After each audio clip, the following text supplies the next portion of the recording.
going to show you how I played Orchestra Candyland with my students and how you can do this in your classroom too. This was a great way to individually assess each student, and it gave me the opportunity to teach them some specific skills that we need for our orchestra music in a little bit of a simpler context. So before we get to all of this stuff, we have to start with some of the setup. Let's jump to making your Orchestra Candyland worksheets. Before you make your Orchestra Candyland worksheets, you really want to think about what your goal will be for your students as they are working through this activity. So for me, I had 3 different classes, 3 different grade level orchestras who were completing this at the same time, and they each had different targets that either addressed things that we had gone over in lessons previously or things that they needed for their ensemble music for our winter concert. And so make sure that you're thinking about what is the purpose of this, what do I want my students to gain as they are doing this activity. And in the end, you're going to be looking for something like this. This is the worksheet that each student received. It has Orchestra Candyland at the top, and for me, I put the ensemble name, so high school orchestra, 7/8 orchestra, Orchestra 6, so that they could easily identify their worksheet. And then I have 5 lines of music, and they are labeled with the numbers 1 through 5. You don't really need any sort of graphic on the bottom. This is a picture of the Candyland board that I grew up with, and I was hoping to find this board to use for the activity, but unfortunately it turns out that the board I use is so old it actually is pretty valuable and expensive. And so I went with a newer version for the activity because it does kind of get ruined. You can't use it again when you're done, at least for a regular game of Candyland. And then this is just the picture of what I grew up with so the kids could see. Now, when it comes to what the 5 lines of music should actually be, there are a few different things you can do. The easiest thing would be to just take a lesson book and cut out 5 lines of music and paste it on the piece of paper and then copy that. But if you want to customize it a little more and specifically target your students and what they're working on, you can do what I did, which was to write your own music. I use the program MuseScore, but you could use other programs to write it as well. And I thought about the things that I really wanted my students to gain from this, and I worked those into the melodies that I wrote. So let me give you some examples. My 6th grade orchestra, they are in their 2nd year of playing. We did this at the beginning of the year in the 1st quarter, and so I'm still just trying to get them to be great note readers and to be able to confidently play the notes of the D major scale. Now, when I wrote these melodies, I knew that I wanted to kind of meet students right at the middle where the median level of playing is. So I have students all the way up here who can read and play all of the D major scale notes with confidence. Then I have some kids who can barely read their open strings. So I'm trying to meet everybody in the middle, and what I landed on is writing melodies that have open D to open A, and just quarter notes and half notes with very, very scalar motion in the melodies. And what I found was that, the kids who are up here, they caught on really quick, right? Because it's lower than where they were at already with their level. But the kids who were down here, most of them were able to have, even with the short amount of time they had, could rise to the occasion and be able to be successful. And so that was kind of a good median place to land in terms of level.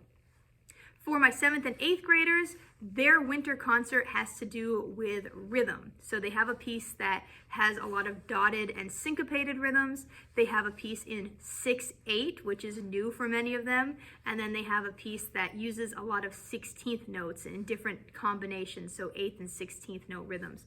And so I pulled a lot of those rhythms and those different ideas from their pieces and used that to write their 5 lines of music.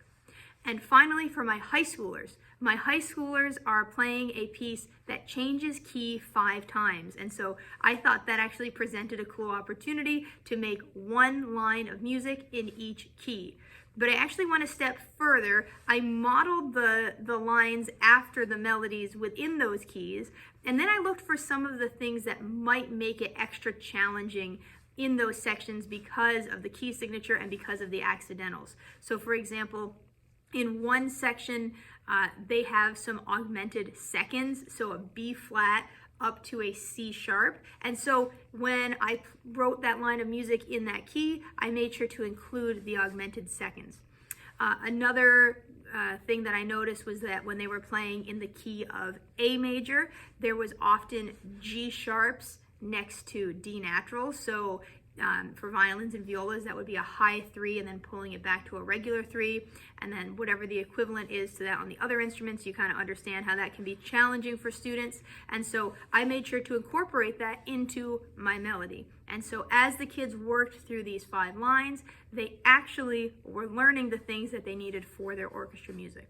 So after you have your worksheet, you'll print this off and hand this out to your students. I devoted an entire lesson to learning these lines. So everyone got their worksheet. I said, listen, in 2 weeks, we're going to play a game of Orchestra Candyland. You need to know how to play each of these lines with confidence in order to be successful in the game. Let's work on these together. Then you can practice what you're having a hard time with. And I expect that in 2 weeks you will be able to play this. So that's how I did it. You could do it as homework. You could have a video lesson to go along with it for students to learn independently, but make sure you give them time ahead of time to learn these lines. So now that we have our worksheet, let's jump back to the board to see how we play the game.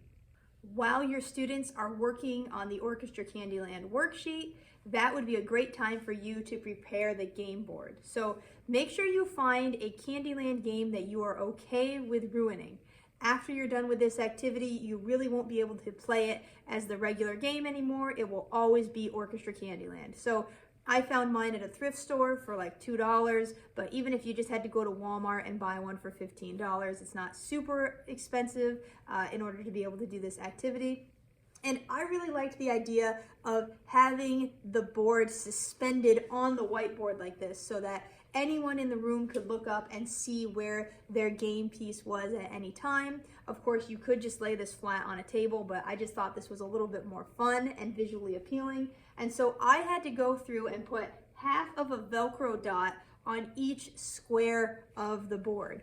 And then on the game pieces, there's a Velcro dot on the bottom. So you can just stick your piece on the square that it needs to be and it stays up like that. The back of the board also has Velcro dots and it's affixed to the whiteboard.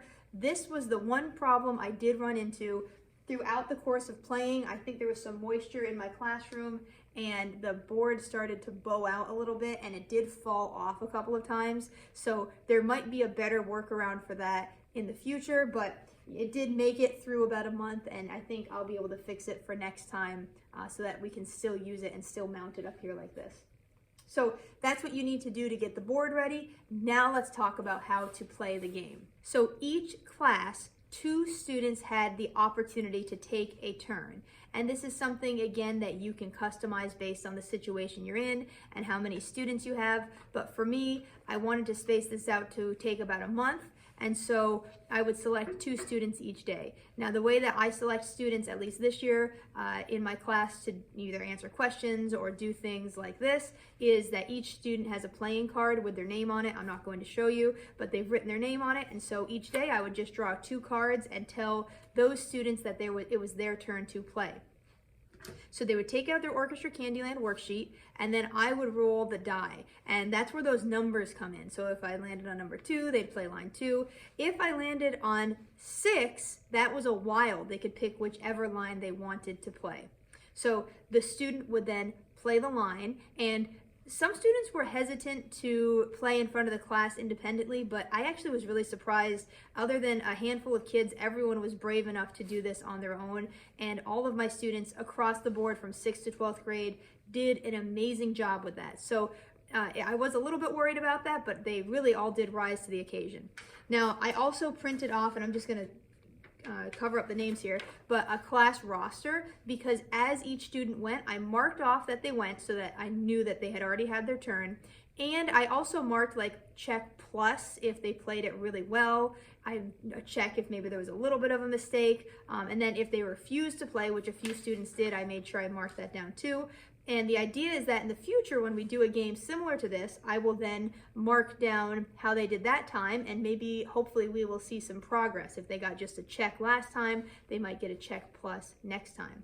So I marked down who played, and then again, there's some customization to this, but here's what I did.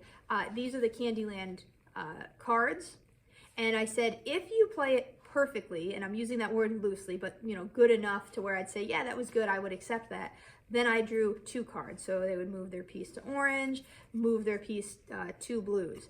If they did not play it to a level that I was okay with, then I would give them a chance to earn 1 card. And this is where, depending on the student, you could give different tasks. So if they missed like a C natural, I'd say, can you go back and play measure 3 and make sure that you play a C natural? Or if they did a rhythm wrong, I'd say, could you just do this measure and make sure you play the correct rhythm? Some students, if they were really struggling, I'd say, hey, could you please read for me the note names in measures 1 through 4? And so that gave them a chance to still earn 1 card.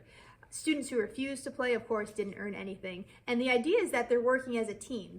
I encourage students to be encouraging to their classmates, to say, come on, you can do it if they were struggling, and to give them some encouragement. And after the fact, to say, hey, way to go, you earned 2 cards for our class, because we're all working together as a team towards a common goal.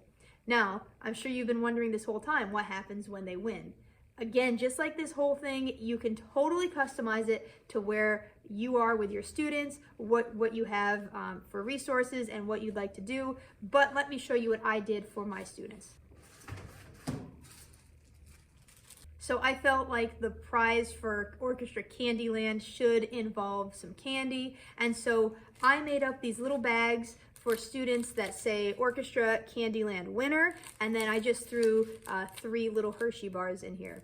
Again, you could go wild and do like full-size candy bars. I was working with 80 kids, so I had to go a little bit smaller, but to make up 80 of these little bags, I think it was maybe $35. So for an activity where this is like the big prize, actually it's not super expensive for the number of kids that I had. And so the kids really liked this. They were really appreciative of it. And I even kind of played it up and said, oh, did you know that Hershey and Milton Bradley did a collab just for you? And it was kind of fun, and we had a good time with it. But you could do all sorts of things. You could have an ice cream party, a hot chocolate party, just something to celebrate that everybody played independently. They learned something new, and they worked together as a team.